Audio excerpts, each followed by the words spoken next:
दोस्तों, यदि आप अपने गन्ने की फसल में सही मात्रा में सही समय पर पोटाश की प्रयोग करते हैं तो आप अपने गन्ने से 25% तक ज़्यादा उपज ले सकते हैं। साथ ही आपका गन्ना निरोग भी रहता है। और दोस्तों, ये जो जानकारी है एक तरह की नई जानकारी है, रोचक जानकारी है। इसमें कुछ बिंदु ऐसे होंगे जो शायद आपने नहीं देखे होंगे और नहीं सुने होंगे। और दोस्तों, इसी प्रकार की वीडियो चैनल पर और आने वाली हैं। उन वीडियो को लगातार देखते रहने के लिए चैनल को सब्सक्राइब कर लें और वीडियो को लाइक कर दोस्तों में शेयर करें। और दोस्तों, नोटिफिकेशन के लिए इसे ऑल पर सेलेक्ट कर लें, जो नीचे बेल आइकन का बटन है। तो दोस्तों, जब हम अपने गन्ने की बुवाई करते हैं तो हम उससे समय ये कोशिश करनी चाहिए कि हम अपनी मिट्टी की जांच कराएं, क्योंकि दोस्तों पोटाश क्या सारे जो तत्व हैं, चाहे आप पर नाइट्रोजन है, फास्फोरस है और ये पोटाश है या किसी भी तरह का जो माइक्रोन्यूट्रेंट्स हैं, सबका पता जब चलता है जब हम मिट्टी की जांच कराते हैं। तो दोस्तों, उससे ये पता लग जाता है कि हमारी मिट्टी में ये पोटाश कितनी कम है या कितनी ज़्यादा है। और दोस्तों, इससे सबसे बड़ा जो फ़ायदा होगा वो ये होता है, यदि हमारे गन्ने में पोटाश की आवश्यकता ज़्यादा है, अर्थात जो हमारी ज़मीन है उसमें पोटाश की ज़्यादा कमी है, तो हम उसमें ज़्यादा पोटाश डाल सकते हैं। यदि उसमें पोटाश की अधिकता है या पोटाश की कम कमी है तो हम उसमें पोटाश कम यूज कर सकते हैं। इससे हमारे पैसे की बचत होगी। तो दोस्तों, वैसे हमारे अधिकतर किसान मिट्टी की जांच नहीं कराते हैं। तो दोस्तों, यदि आपने मिट्टी की जांच नहीं कराई है और आप गन्ने की बुवाई करते हैं तो आप उस समय यूज कीजिए 25 किलोग्राम प्रति एकड़ के हिसाब से ज़मीन में गन्ने में बुवाई के समय। और दोस्तों, 25 किलोग्राम आप यूज कीजिए जब आपके गन्ने की जब मिट्टी चढ़ाई जाती है, उस समय प्रयोग कीजिए। तो आपको कुल मिलाकर 1 एकड़ में 50 किलोग्राम एमओपी प्रयोग करनी चाहिए। और दोस्तों, ये जो एमओपी होती है इसमें 60% पोटाश होती है।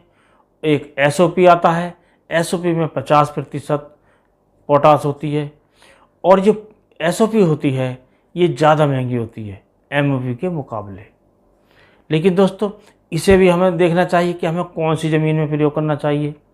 जो ज़मीन हमारी लीचिंग होती है, अर्थात पानी नीचे बैठ जाता है, वो ज़मीन में हमें इसका जो प्रयोग करना चाहिए एमओपी का करना चाहिए, क्योंकि इसमें क्लोराइड होता है।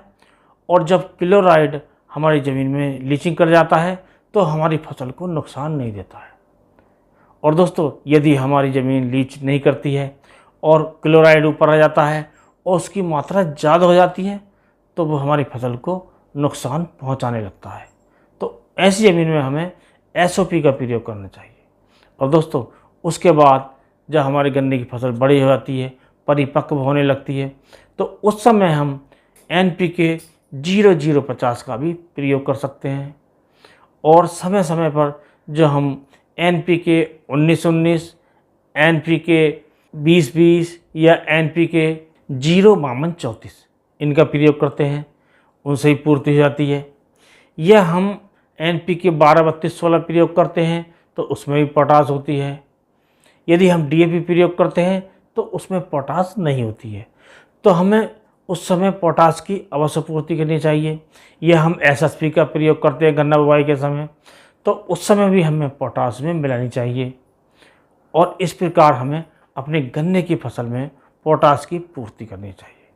अब दोस्तों, बात करते हैं कि पोटाश करती क्या है।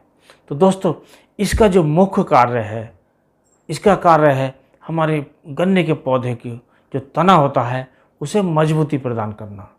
और जब तना हमारा मजबूत होता है तो उसमें बीमारियां भी नहीं आती हैं और वो गिरता भी नहीं है।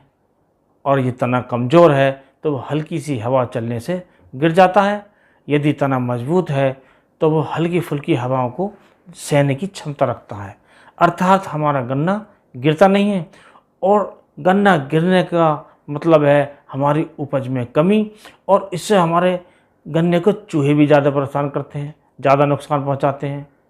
दोस्तों, और जो ये पोटाश है इसका जो सबसे बड़ा सबसे रोचक जो कार्य है वो है नाइट्रोजन, फास्फोरस और जिंक, इन तत्वों को सक्रिय करना। अर्थात जिन खेतों में नाइट्रोजन की काफ़ी अधिकता है, फास्फोरस की अधिकता है, जिंक भी उसके अंदर मिट्टी में है और उसमें पोटास की कमी है, तो ये तत्व भी ठीक से काम नहीं करते हैं। यदि उसमें जिंक है जैसे, या फास्फोरस है, नाइट्रोजन है, तो पोटास के डालने से ये तीनों तत्व भी सक्रिय हो जाते हैं और हमारे गन्ने की जड़ों को ये मिलने लगते हैं, जिसका परिणाम होता है कि हमारे गन्ने का सर्वांगीण विकास शुरू हो जाता है, जिसका कुल मिलाकर जो परिणाम आता है ज़्यादा उपज का आता है। तो दोस्तों, अब हम कैसे पहचानें कि हमारे खेत में, हमारी फसल में पोटास की कमी के लक्षण क्या हैं, कैसे पहचान करें कि इसमें पोटास की कमी है। वैसे सबसे बढ़िया जो तरीका है वो सॉइल टेस्ट का है, भूमि की जांच का है, मिट्टी की जांच का है। यदि नहीं कराते हैं तो फसल को देखकर कैसे पहचानें।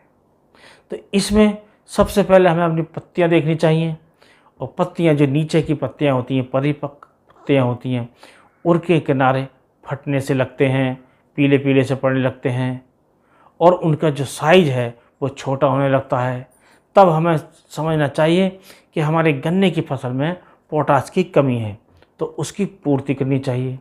और दोस्तों, जब इसमें लक्षण आ जाते हैं तब हमें नीचे से पूर्ति करते हैं तो थोड़ा समय लगता है, तो उस समय हमें इसमें स्प्रे करना चाहिए। स्प्रे के लिए या तो 0-34 का प्रयोग करना चाहिए या NPK 19-19 का प्रयोग कर सकते हैं, लेकिन इसका समय होता है। यदि हमारी गन्ने की वेजिटेटिव ग्रोथ हो रही है और हमें महसूस होता है कि इसमें पोटास कमी है, तो हम NPK 19-19 का प्रयोग करें। और हमारे गन्ने में जो फसल है उसमें गन्ने बढ़ने शुरू हो गए हों, तो उस समय हमें प्रयोग करना चाहिए 0-34 का। और जब हमारे गन्ने की पूरी बढ़वार हो गई हो, पूरा गन्ना तैयार हो गया हो, अर्थात परिपक्व अवस्था में आ गया हो, तो उस समय हमें करना चाहिए NPK 0-0-50।